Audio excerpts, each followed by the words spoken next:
Il y a du bonheur dans le téléviseur, de la bonne humeur, et pas seulement. Vous allez voir que lorsque nous sommes ici, on vous en a parlé. C'est une terre très boisée que ce département des Vosges. Et c'est Nathalie Simon qui va vous en parler dans sa découverte, puisque tu veux nous parler de watts et de cellulose, évidemment, de bois quelque part. Oui, alors c'est une terre plus que boisée, puisque la forêt, c'est vraiment un élément dominant du massif vosgien. C'est le département le plus boisé, pardon. C'est le département, le troisième département après français les le Landes et plus le Var. boisé de France, avec un taux de boisement qui est proche des 50%. On y trouve évidemment de nombreux arbres, puisque c'est boisé forcément, des chênes, des sapins, des hêtres, entre autres.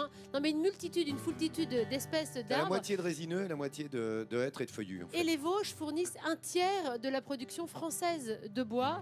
Donc, les Vosges, terre de forêt, terre de bois, terre de papier. Et évidemment, vous me connaissez, terre de recyclage. Et oui, mais ça va très très bien ensemble. On va aller à Golbet, c'est à 10 minutes d'ici d'Épinal. Là-bas abrite la plus grande papeterie de papier journaux d'Europe. Et du coup, une entreprise qui fabrique un isolant écologique qui s'appelle la ouate de cellulose s'est implantée sur le site de Golbet. C'était plus simple, directement. Il y a quelques petites chutes, c'est rien. C'est rien. Qu'est-ce que c'est la ouate de cellulose? Je vous l'ai dit, c'est un isolant écolo. Et pourquoi? Je vais vous montrer en regardant les images de la fabrication de cette ouate de cellulose. Alors, ce sont d'abord les papiers journaux qui sont émiettés jusqu'à donner une espèce de poudre qu'on voit ici, voilà.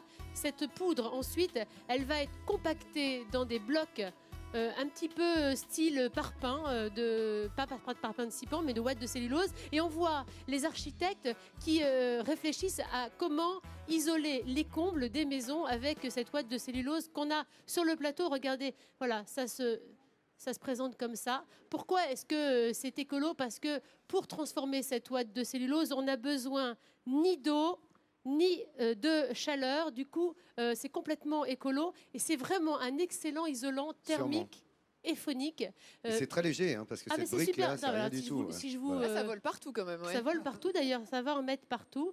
Simplement, il y a une façon quand même un peu particulière de poser cette ouate de cellulose dans les maisons. Donc, je vous recommande, si vous n'avez pas le matériel nécessaire, en général on ne l'a pas, de faire appel à des professionnels pour que ce soit vraiment efficace.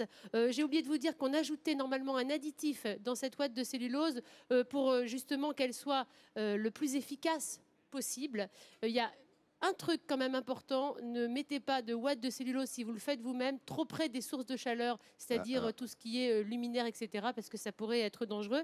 Mais voilà, c'est vraiment écolo, ça se passe ici du côté d'Épinal, qui est à la pointe en matière d'éco-matériaux. Voilà. Et d'innovation, ce département des Vosges. On l'a vu notamment avec le vélo que nous a présenté Patrick, toujours autour du travail du bois, ce qui est une bonne chose.